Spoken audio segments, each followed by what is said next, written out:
Bonsoir à tous, merci d'être avec nous. On y va pour les titres. 2 employés d'un cabinet d'avocats suspendus pour port du voile se sont présentés ce vendredi devant l'Employment Relations Tribunal, assistés de maître Imtiaz, Mamoojee, elles et maître Me Nadeem Hyderkhan.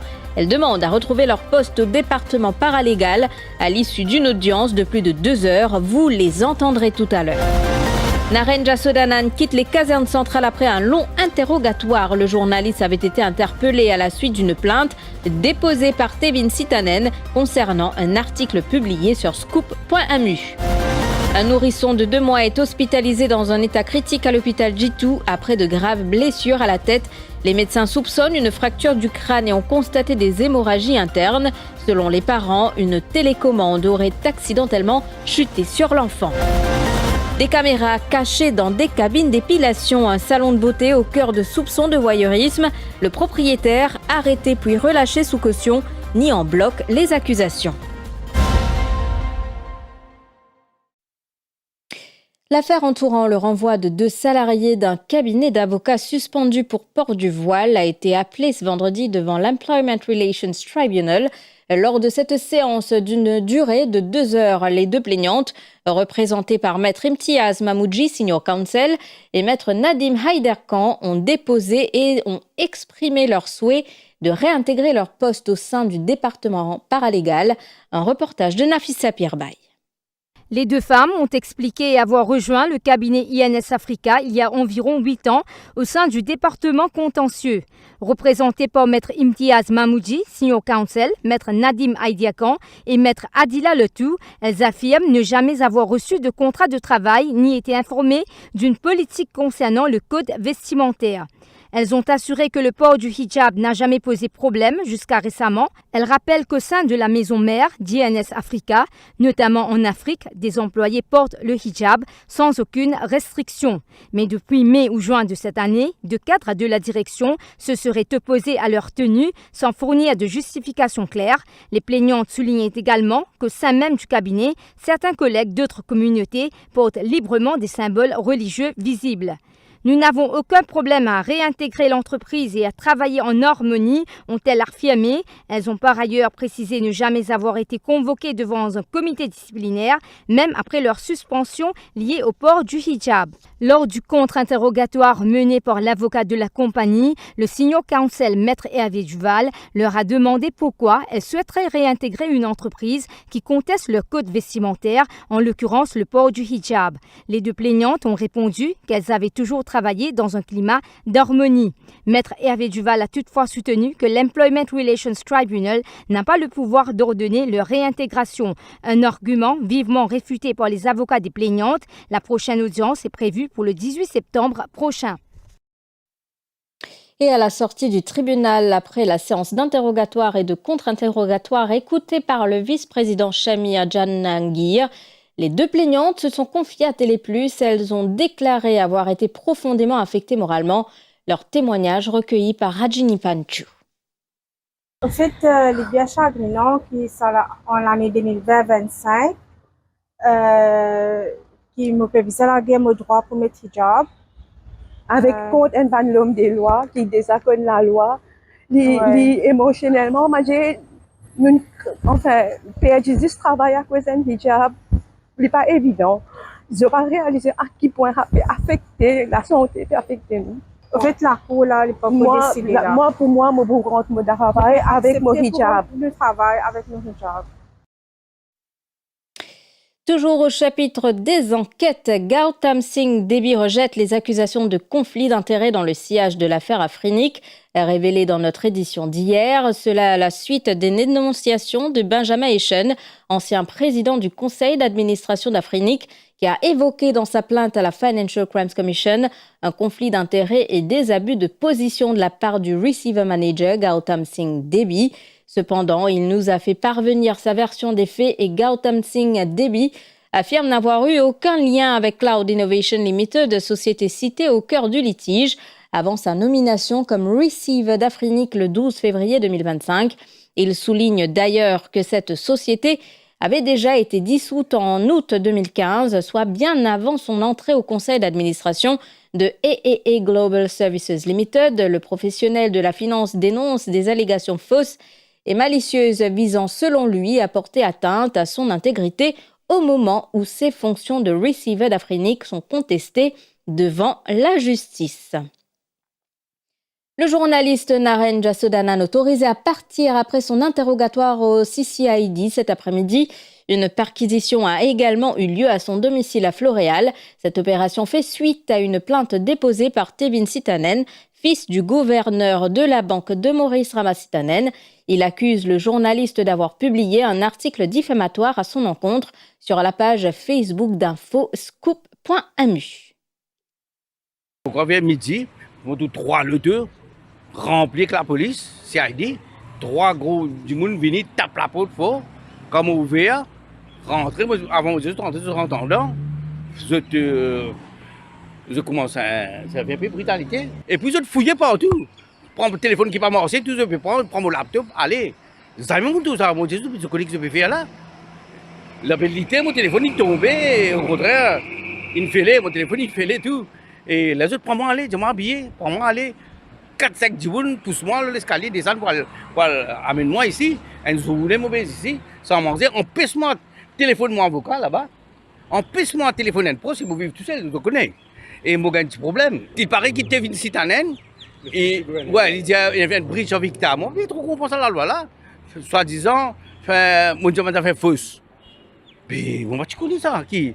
Il pas dit ça une arrache li. Moi, pas connais. Dès qu'il dit ça fausse. Il fait une déposition, moi, je ne sais pas qui pouvoir il y a. Ce papa même qui n'est pas un élu, il a beaucoup de pouvoir. Moi, je peux faire l'enquête et moi encore, je peux faire l'enquête de l'autre Tevin Sithanen. Et que ce soit une ingérence, ça qu'il est dans la banque de Maurice, et que l'autre, ça fait qu'il fait. Moi, je peux faire mon enquête depuis après longtemps, là, et encore peut continuer. Clair que c'est un acte Voilà. d'intimidation. Oui, c'est clair un acte d'intimidation.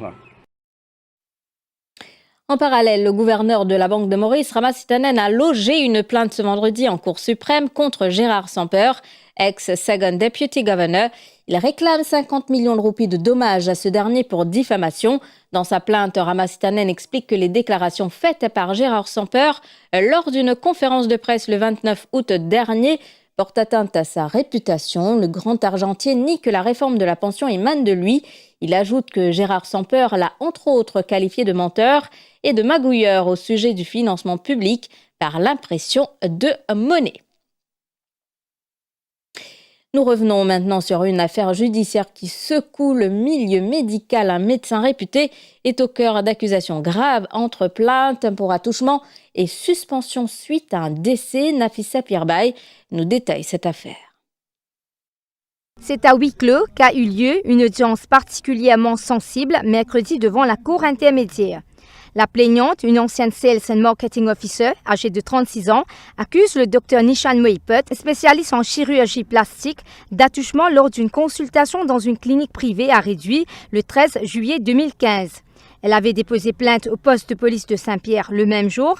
Le médecin, aujourd'hui âgé de 46 ans, est représenté par le senior counsel Sanjay Bokori.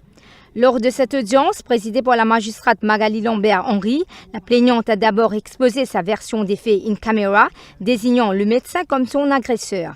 Elle a ensuite été contre-interrogée par la défense. Des images de vidéosurveillance montrant notamment son passage dans la salle d'attente ont également été présentées en cours. Quant au Dr Moiput, il a plaidé non coupable. L'affaire reprendra devant la cour intermédiaire le 17 septembre prochain.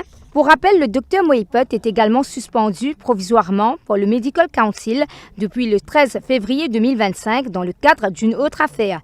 Celle-ci concerne le décès de la magistrate Varshabifun Durga, survenu quelques jours après une intervention chirurgicale.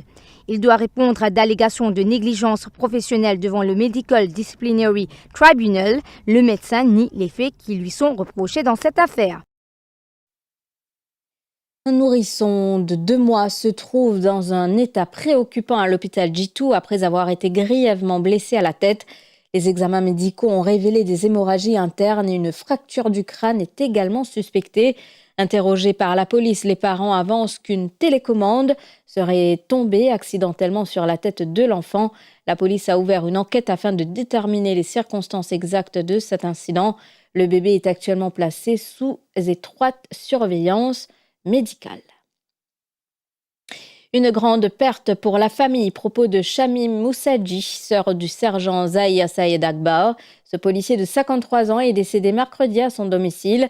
Il comptait plus d'une dizaine d'années de service au sein de la division Port-Louis Métro Nord. Très apprécié des habitants de Plaine Verte et de Vallée-Piteau, il a aussi servi dans les postes de police de ces deux localités. En dehors de son métier, le sergent Zahia Sayed Akbar avait une passion pour la musculation. Ses proches retiennent surtout l'image d'un homme dévoué à sa famille et respecté pour son engagement en tant que policier. Sa sœur Shamim Moussadji témoigne au micro de Marc Pierre. Je suis en bonne santé, c'est au gym, tout ça. C'est qui mon apprend, mon bonne voisine. Vraiment, c'est cette je fais vomir. Mon papa nous téléphoné, les papas prennent le call. Là, en ce moment, mon a sur place, côté, qui m'a tourné l'une décédée. C'est un bon du monde, je suis bien content de ce travail, de la prière, sur musculation, je suis bien content de ce travail. C'est un grand choc qui pas Nathan qui m'a fait un coup de pouce décédé comme soudainement, qui l'avait mon tourné, il est bien, tu peux causer, rien. Vraiment un grand période, un grand choc pour nous. Libération sous caution pour Eza Imam Dali, ce propriétaire d'un salon de beauté situé à Belle-Rose, a été arrêté hier. La police le soupçonne d'avoir placé des caméras cachées dans 2 détecteurs de fumée d'une cabine réservée aux femmes, notamment pour l'épilation. Lors de son interrogatoire en présence de son avocat, maître Hicham Ozir, il a nié les accusations portées contre lui. Reza Imam Dali a comparu devant le tribunal de Rosil. Il a dû s'acquitter d'une caution de 15 000 roupies et d'une reconnaissance de dette de 75 000 roupies. Plusieurs conditions ont également été imposées par la Cour. Kevish Laximon Arissa Pirali.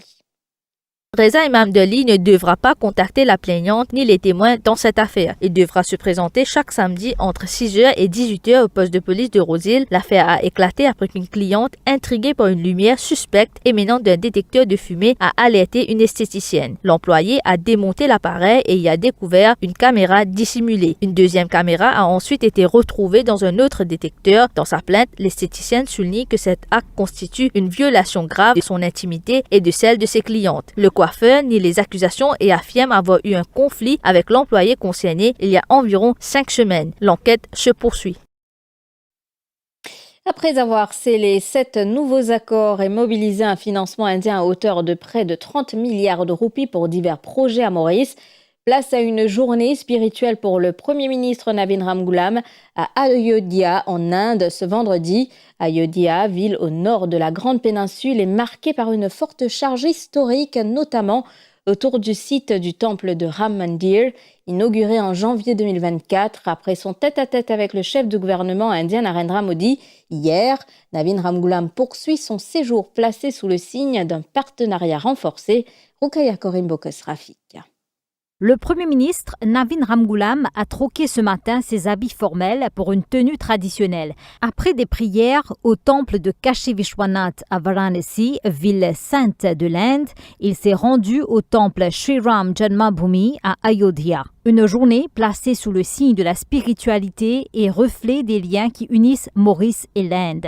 Mais ce voyage d'État va bien au-delà des symboles. Il s'ancre dans le concret. Plusieurs projets d'envergure financés par l'Inde à hauteur de près de 30 milliards de roupies mauriciennes ont été confirmés. Une première tranche en termes de subventions de 9,8 milliards de roupies permettra la construction d'un nouvel hôpital national, d'un centre d'excellence en médecine ayurvédique, d'une école vétérinaire ainsi que la fourniture d'hélicoptères. Près de 20 milliards de roupies seront accordés sous forme de subventions et de lignes de crédit pour 4 projets majeurs, la construction de la tour de contrôle aérien à l'aéroport SSR, des projets routiers comme l'autoroute M4 et la phase 2 de la Ring Road, ainsi que l'acquisition d'équipements pour le port. Enfin, New Delhi accordera une aide budgétaire de 25 millions de dollars à Maurice au cours de cette année financière. Le mouvement militant mauricien célèbre ce vendredi ses 56 ans d'existence. Créé en 1969 Dans une période de bouleversements sociaux et politiques, le MMM s'est rapidement imposé comme l'un des partis les plus influents du paysage politique mauricien. Son histoire est étroitement liée à celle de son leader emblématique, Paul Béranger, qui occupe actuellement le poste de Premier ministre par intérim en l'absence de Navin Ramgoolam. Homme de conviction, il a conduit le parti à travers les luttes sociales, mais aussi jusqu'aux plus hautes sphères du pouvoir, Sarvej Bagowandine et Mukul Doula. Dès sa création, le mouvement militant mauricien, le MMM, formé par un groupe de jeunes engagés, s'est battu contre les injustices sociales, le chômage et la pauvreté. Le parti a toujours soutenu les travailleurs. En 1971, le MMM appuie une grande grève dans les transports. L'État réagit sévèrement, état d'urgence, arrestation dont Paul Béranger. Cela donne au MMM une image proche du peuple. En 1976, le MMM arrive en tête aux élections, mais ne peut prendre le pouvoir à cause du système électoral. Une grande déception. En 1982, en alliance avec le PSM, le MMM remporte tous les sièges. Un score historique de 60-0. Paul Béranger devient ministre, mais le gouvernement éclate l'année suivante. Le MMM retourne dans l'opposition. En 1995, l'alliance PTR-MMM remporte une partielle en janvier avec Paul Béranger et James Bertie David, puis un second 60-0 aux élections générales en décembre. En 2000, le MMM s'allie au MSM de Sir Annie Jugnaut. Paul Béranger devient Premier ministre. En 2003, premier nom hindou à ce poste. En 2014, en alliance avec le PTR, Béranger subit une lourde défaite face à l'alliance Les PEP, malgré le duo favori Ramgoolam-Béranger. Mais en 2024, le MMM allié au PTR, Réa et Nouveau Démocrate revient au pouvoir avec un troisième 60-0. Paul Béranger est Premier ministre adjoint et le parti obtient 8 ministères.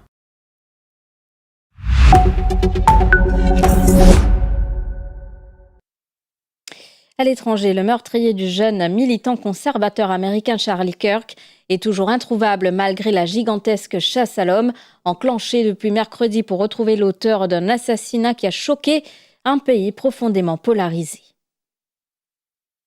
Sur ces images de vidéosurveillance diffusées par la police américaine, on voit l'homme suspecté d'avoir tué Charlie Kirk descendre d'un bâtiment proche de l'endroit où l'influenceur conservateur s'est effondré, touché au cou par une balle tirée d'un toit. As he did that, he left some palm impressions. There's some smudges, some places we're looking to collect DNA. There's a shoe imprint where we believe the suspect is clearly identified as wearing Converse tennis shoes.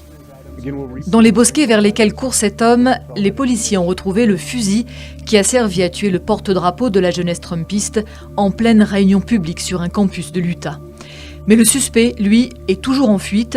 Le FBI a diffusé des photographies montrant un homme qui aurait l'âge d'être à l'université. Les autorités américaines ont appelé la population à les aider à retrouver cet homme avec une récompense pouvant aller jusqu'à $100,000 pour toute information en lien avec l'enquête. We've received more than 7,000 leads and tips.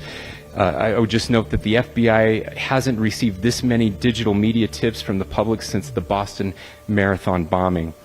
Le gouverneur de l'Utah a promis d'attraper le meurtrier de Charlie Kirk et d'exiger la peine de mort contre lui. We've been working with our attorneys, getting everything that we need, affidavits ready, so that we can pursue the death penalty in this case, and that will happen here in the state of Utah. L'identité et les motivations du meurtrier sont toujours inconnues. Donald Trump, qui avait dès mercredi mis en cause la responsabilité de la gauche radicale, appelle désormais à la retenue.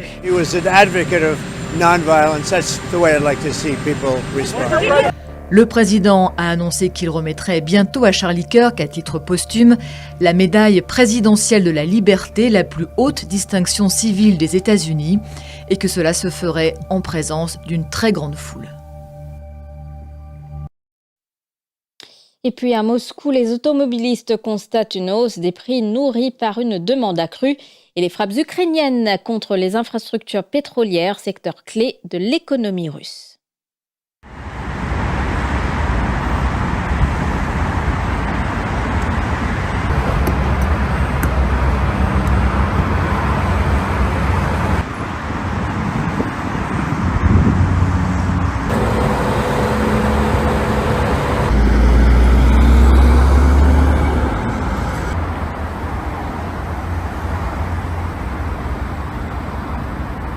Во всем мире все дорожает. Что же, надо к этому привыкать. Жизнь такая. Мы уже привыкшие. Пенсионеры особенно. Запас, все. Копим, в меру расходуем, как говорится, стараемся там залить не 15, а литров 10, чтобы нам хватило доехать. Я много не езжу. Нет. То есть как-то люди выкручиваются. Ну, конечно, сказывается, да, но боремся, скажем, боремся.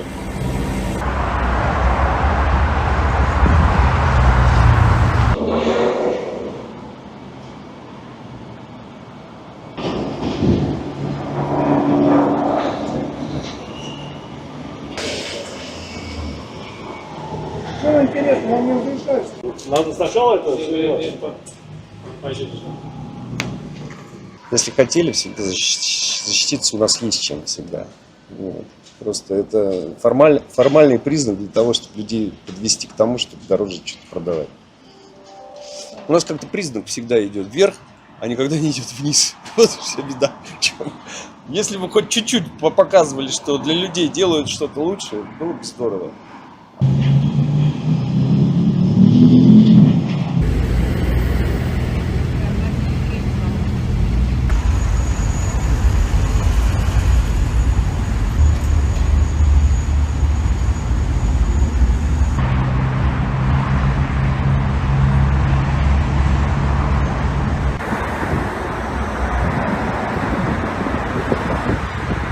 И вообще в масштабах страны люди должны понимать, сколько НПЗ у нас есть. И там удар даже по одному, по двум, по трем, он вообще никак не может сказаться на общем ни спросе, ни ценовой политике. Это все попытка представить ситуацию той, какой она не является. Et justement, notre invité ce soir est Peter Zalmayev, directeur du Rasia Democracy Initiative. Il est à Maurice pour une mission internationale dans le but de sensibiliser sur la guerre qui frappe l'Ukraine. Un entretien réalisé par Prem Siopol un peu plus tôt dans la journée que vous retrouverez juste après la pub.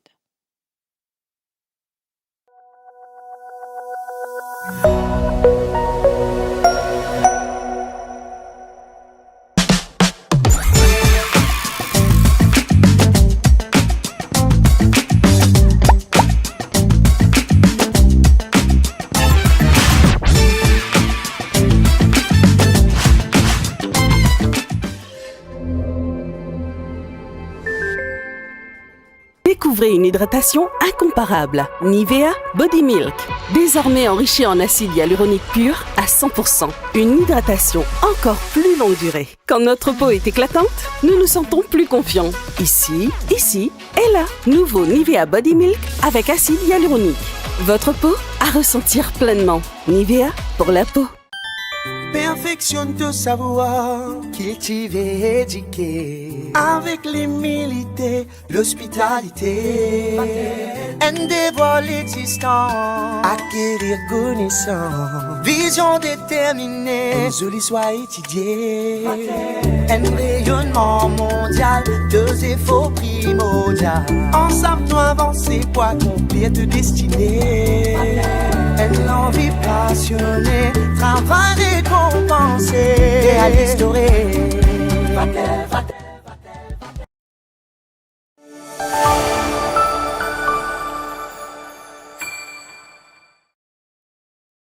Good evening. The war in Ukraine has entered a dangerous phase. Russia keeps intensifying its strikes, while President Donald Trump's support is conditional. He's pushing for concessions and urges Europe to take more responsibility. NATO and allies, for their part, are still backing Kiev, but doubts now are starting to grow about how long this support can last. Across the global south, many countries remain on the fence, cautious, stressing diplomacy and sovereignty as they watch how the conflict reshape global alliances. In this context, voices like Peter Zalmayev are rallying support and raising awareness. Today, we welcome him to Mauritius and to the studios of Radio Plus, a Ukrainian-American political analyst and television host. He's the director of Eurasia Democracy Initiative based in New York and Kiev. And Peter is currently on a 400-day, 40-country tour of the Global South, engaging media, policymakers, and the public at large on the war's global impact. From Australia to New Zealand to Africa, he has appeared on outlets from CNN and BBC to SABC and Citizen TV. His visit here continues his mission of dialogue and awareness. So today, we're very pleased to say good evening to Peter. Good evening, Peter. Pleasure to be here. 40 countries, 400 days.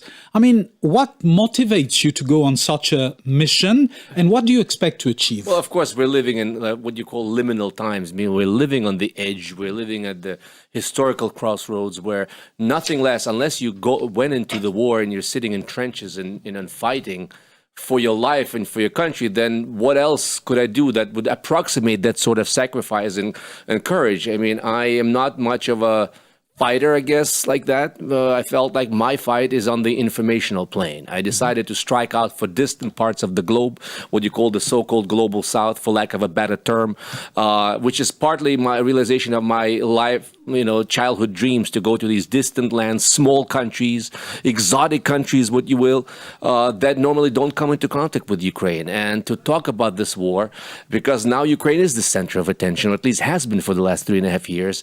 It's not just to talk, but it's also to listen, to see how people have reacted to this war, where their sympathies lie, and how the war has affected their lives. While visiting the countries of the Global South, have you noticed that they've been staying a little, they're very reluctant to get actively involved?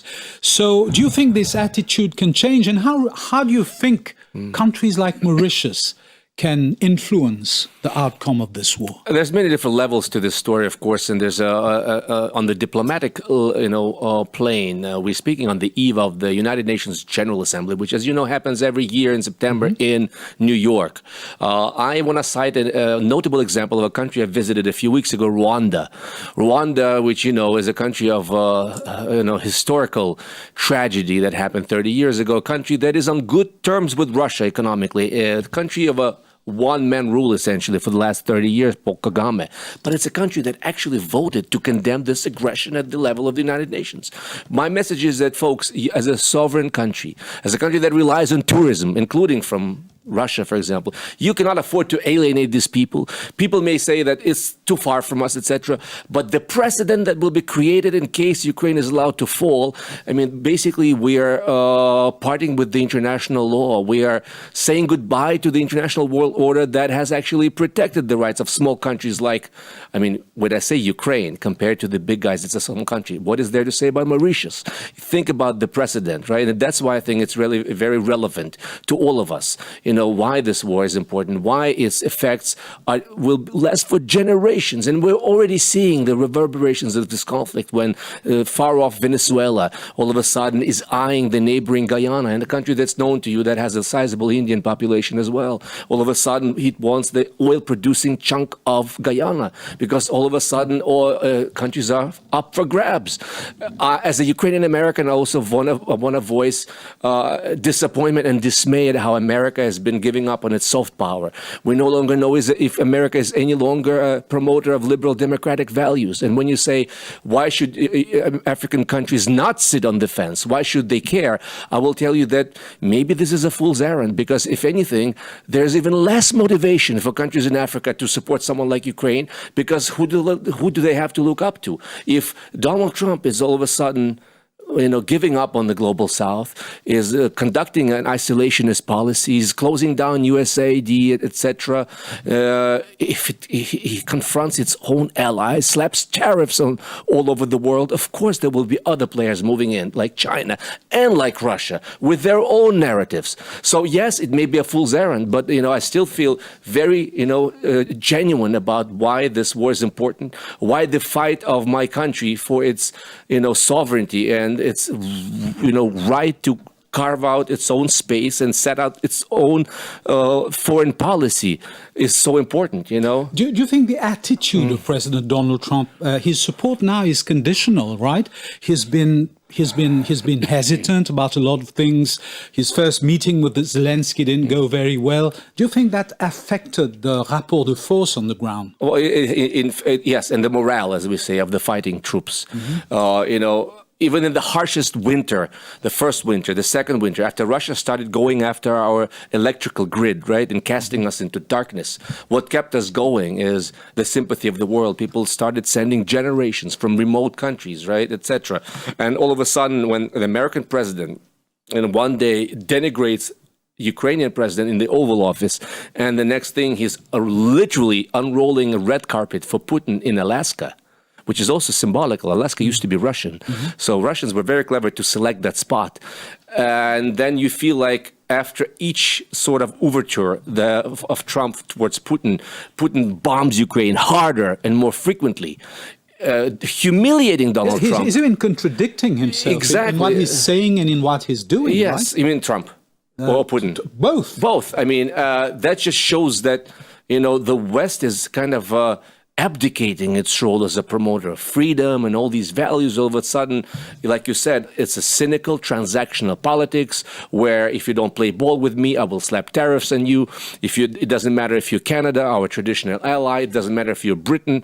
We no longer know which way is up or down. I had a book talk with a prominent South African writer, Damon Galgut, in Cape Town, and my talk was titled, Promoting Democracy in a Topsy-Turvy World. That's exactly the world we're living in. Do you think the world is going to react? Because we saw China giving a demonstration of force at the last summit, and we saw the meeting where President Xi with Narendra Modi and with Putin. Do you think the center of gravity of power is going to shift? I mean, this is the optics of it are such that, all of a sudden, compared with what's happening in Washington, and now with this political assassination, that may lead to there are already being made comparisons by the right, by Trump supporters being made to Kristallnacht, the Crystal Night that led to the rise of the Third Reich and Adolf Hitler. If they're themselves making that comparison, God only knows what America is coming to. And with that in the background, Xi Jinping and Vladimir Putin can now with a straight face say that we are that stable alternative world a pole of influence, come to us. We have BRICS. Let's create an alternative to this decadent, uncertain and terrible Western world order. We have a new one coming in. Join the party. I mean, looking at it and looking at what's happening, I cannot blame people for feeling like this is not America's days anymore, that America is on the wane. Yeah, it is clear. It is clear that the world is evolving towards a new political and power order. But if we get back to Ukraine, I mean, let's talk about the war. What's happening on the ground? I mean, it looks like Russia is intensifying its strikes. So how far do you think they're prepared to go? And in spite of all the sanctions and in spite of all the pressure, they keep intensifying their intent. So what is keeping them going? And what extent do you think they're Well, I think Vladimir Putin has been very cleverly able to convince his compatriots. First of all, it was through just coercion, right? And if you didn't play ball, if you were not on the same page, Putin kept open borders. Up to 1 million Russians left Russia who disagreed with his decision to invade a neighboring sovereign state. All of a sudden now, I mean, if you listen to Russian radio, TV, and let me remind you that Russia has closed down YouTube, Facebook. It's become essentially a totalitarian state, not quite like North Korea yet, but closer, and getting closer to it. So that means in that environment, Putin was able to convince his compatriots that it's a existential battle for Russia as well. You would think that this is ironic. We say in Ukraine, if Ukraine stopped fighting today, it would lose the war, it ceased to exist. If Russia stopped fighting, the war would end. But Putin was able to convince most of his people that if we lose this war, Russia will disintegrate. No one will respect us. So that's why we're kind of locked in these positions where we're so far apart from each other. For each side, this war is existential. That means we fought this 3.5 years. We went into this thinking that it may last maybe half a year. No one expected it to last this long. Now you have European officials saying it may last another 2 years. It has become a war of attrition, a war of resources. Russia Russia has much greater resources. Our only hope in Ukraine is that Europe will wake up finally and there's a formula where they can still buy American weapons with partly some of the frozen, Russian sovereign wealth assets to the tune of $300 billion. So even with that, though, listen, look at the disparity in this. Russia has the support of North Korea. You would think it's an outcast. North Korea sent 15,000 soldiers to fight on Russia's behalf. Not a single Ukrainian ally, France, Europe, any European countries or America are willing to do the same. They'll say we may send some peacekeepers once that peace treaty is signed. They're not willing to send troops on the ground. And that's what keeps Putin going. He feels that the West is weak, the West is decadent, the West is no longer able to fight for its values. And he feels that he's got backing of these countries that are not really amenable or accountable to its electorates. Essentially one-man one-man rule. China, North Korea, and of course Russia. He feels that in time of war, they have the advantage over these fractious, uncertain, liberal democracies, which he feels are, like I said, weak. What's the kind of the mindset of Vladimir Putin? Do you think he's got ambitions further than Ukraine? Do you think he wants to push the border? The That's a very good question. That's precisely his thinking. At this point, he's 72. You have to consider a state of mind of a man who's been an absolute ruler for over a quarter of a century. He's got everything he could wish for. He's worth more billions of dollars than we can imagine. There's various estimates. He cannot, what else does he want? He wants to enter history as a gatherer of Russian lands. He's modeled himself after Peter the Great, the great Russian Czar, and so there's a little bit of a land fetishism going on here. Russians think that the way they can achieve greatness is by ever expanding, as if they don't have enough territory. Look at the map. But that's precisely why Europe is up in arms about this. It's so scared about how Trump is so cavalierly ignorant of all these issues. He thinks he can just charm Putin into this. That explains why they went with Zelensky to the Oval Office the other day. They know that if Ukraine falls, next up will be Baltic states, there will be Moldova, and Russia will be right on the doorsteps of Europe without Ukraine as the buffer. A case in point, 2 days ago, 20 Russian drones intercepted over Poland. That's a clear provocation, clear testing of NATO's collective security, chapter number 5, that Putin is probing and wants to show that it's ineffective. And he's actually, I suspect, is succeeding. Has NATO invoked collective defense of Poland? No. Yeah, but if you look at the rapport de force, do you think Ukraine really has a chance to continue to withstand? Let alone reclaiming the occupied territories? Reclaiming occupied territories is really not on the agenda anymore, even though our officials will not say that much. But, it's pretty much clear to anyone that we've had to update our idea of what a victory would be like for Ukraine.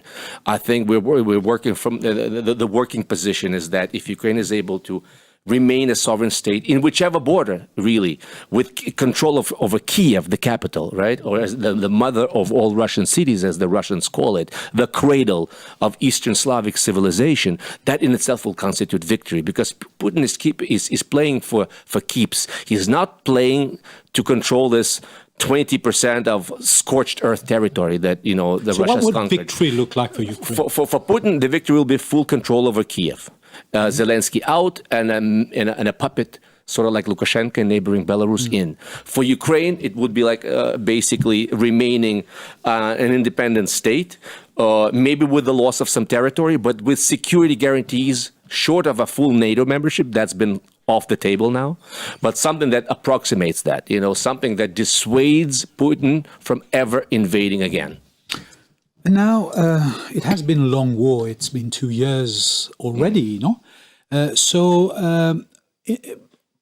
other than the geopolitical status of this war, how are the Ukrainian people living this? How is life in Ukraine? And with powers outages, with bombs falling on your head. How are the people of Ukraine living? Well, of course, you have to multiply by 30 million this sort of case of sleep deprivation and psychological problems that people, of course, have now. Traumatized as they are after 3.5 years of this, of constant, air raids and bombings, etc. And having said that, human beings are such that they constantly update their idea of normal. And so even with that surreal things happening in Ukraine, people still are able to go about their daily lives, take their children to school, they have their parties, except that we have a curfew at 12 midnight. People still have fun. In some ways, Putin has been an architect of Ukrainian sort of self-consciousness, right? The rise in Ukrainian culture, the use of Ukrainian language as a reaction to this aggression.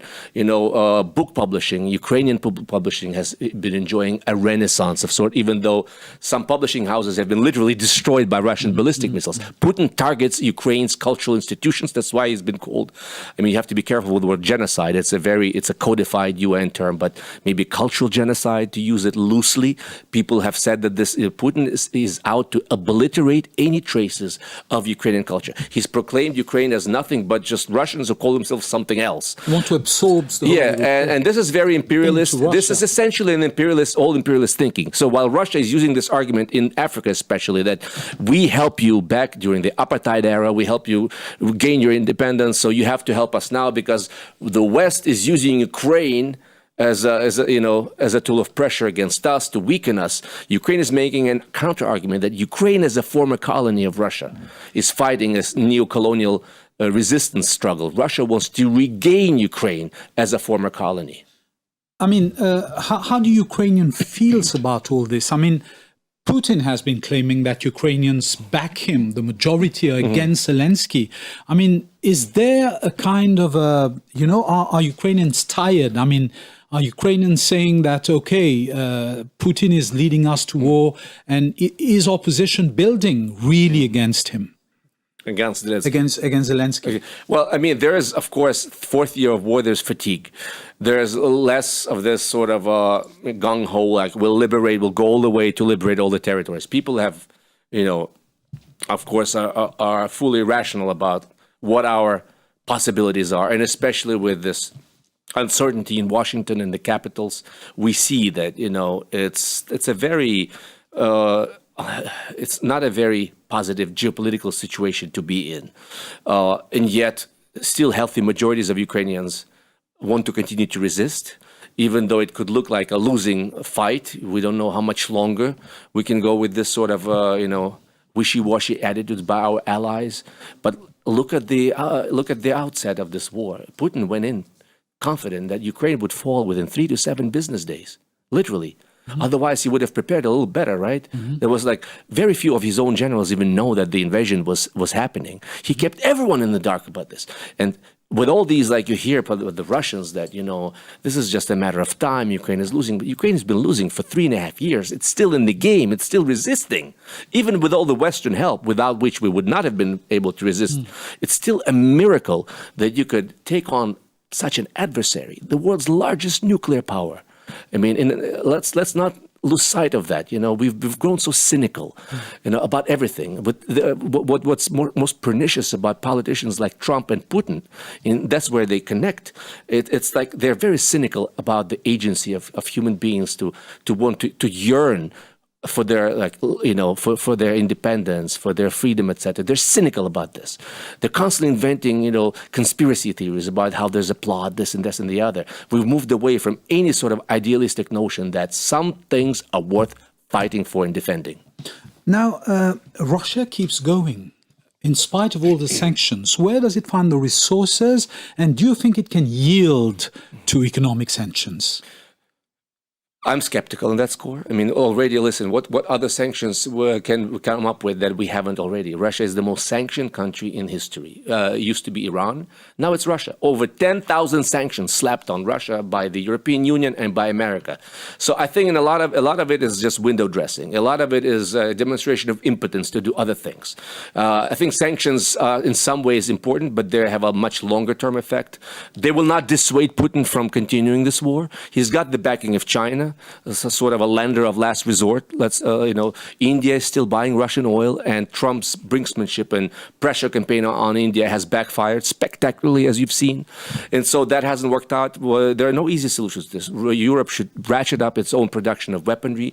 It's already engaged with Ukraine in joint ventures such as this. That's the only, we say that Putin will not understand anything other than language of force, making it too costly for him to continue. Look, even losing up to 1,000 soldiers, his own compatriots, dead and wounded on a daily basis for the capture of another couple of square kilometers of scorched earth.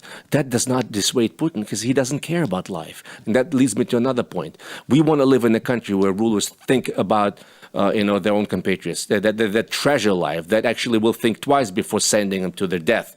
Putin is demonstrating another model. I personally do not want to live a country like that, where rulers decide, cavalierly about, I'll send another 1,000 into battle. We've been through that. Stalin, Joseph Stalin, General Zhukov, you remember those names. They treat their compatriots as cannon fodder. I don't want to live in a world like that. Mm-hmm. And maybe that's what's keeping you going. 300 days on the road already. 360 days. It's almost a year-long anniversary. It's been exhausting. Like I say, it's been also dispiriting. As I embarked on it, it was still Biden administration. I was in Fiji when Trump won. Very disturbing kind of thing. Like I said, it's almost like as a rug has been pulled out from under your feet. But for lack of another mission, for lack of another conviction such as this, what else would I do? Yes, I am sincere about these things, even though I feel like I'm a voice of one crying in the wilderness, to use the New Testament analogy.